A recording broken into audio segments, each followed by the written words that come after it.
Hi, Art Seekers. We are with iconic Jeff Hamilton. Thank you so much for opening up your beautiful studio. Thank you so much for having me. How did you get involved in fashion? When I grew up in France, I wanted to move to America. My dream was to come to America. I just got married when I was 19 years old, and I had two kids, and around 23, 24 years old, I decided to come to America. I didn't know what to do, so I basically started jobbing and doing different things, and one thing led to the other. I stumbled upon some friend of mine who had just started like a little company, and they were not doing menswear. So I said, well, why don't you let me do the menswear? So I got the license to do the menswear, and I started the company at the time. It was a lot of money. I mean, it was every saving that I had possibly being able to put together was $22,000, and the company was Guess Jeans. A few years ago, I stopped doing everything that I was doing and took a little time off, and I started doing my art. I figure out that by doing pieces like that, like the ones behind us, I have a craft that nobody has actually done, which is basically taking any kind of imagery or any kind of image and making them in leather and cutting them in small pieces and three-dimensional and all that stuff. And I thought there was a niche market somewhere. And that's how I got started with that.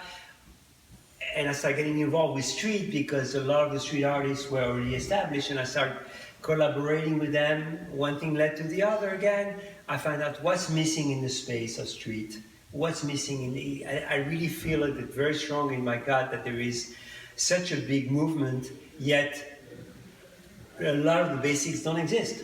There's not really a trade art show dedicated to street art. There's not auction houses that are dedicated to street art. There is no marketing companies. So those are the things that I kind of like try to initiate, and that's what I'm working on. I really believe in street art because I think it's just much more than just art. Like you said, it is a movement. It's something that we are lucky enough to be part of it. The same way that hip hop started, or the same way the pop art started. Hip hop was. I mean, none of us believed that it was going to be a success. We thought it was a fad. It was for a segmented group of the population that felt that was rebellious, that felt like it was a way for them to express themselves, the same way the taggers and the original street artists were. But now it became mainstream in a way that now you want to have that anger or that happiness or that love in your house or in your apartment, and because it means something. I think it's really interesting that you mentioned that street art is raw and visceral, and something that I struggle with a lot is not wanting to change that and dilute it by bringing that art into a mainstream space. And I know that you started the street art fair, and I'm wondering how you navigate those worlds, wanting to be sincere to the movement that you love so much and see so much value in, but also positioning it with regards to a corporate space. Well, it is a question I always debate myself. You can go into the Babylon Center and you're gonna have Louis Vuitton, you're gonna have Gucci, but also you're gonna have I don't know, Aldo, whatever it is. I mean, there's nothing wrong with Aldo, but there is a need for different levels, different things. I mean, would I want to have right now showing here and Shepard Fairey here and next to it Cobra and Banksy? By all means. I mean, but we have to the regular, some of the street artists, and there's a lot of street artists, they need a platform for them to express themselves.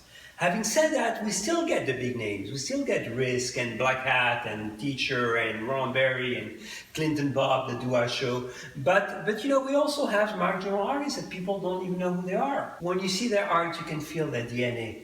And it's an expression of themselves that is basically put on paper. Like the same way as if you're a writer and you write, I mean, your DNA is your DNA. That's what it is. But do you think that the work itself changes energetically from the street to the space of a fair? I think it does. But once I moved the show temporarily to my own space, where we are here, is the beauty part of it is that I have the flexibility where the artists can express themselves the way they want to do it. They want to do a mural like here. They want to paint on the floor. They want to do whatever they want to do. They can do it.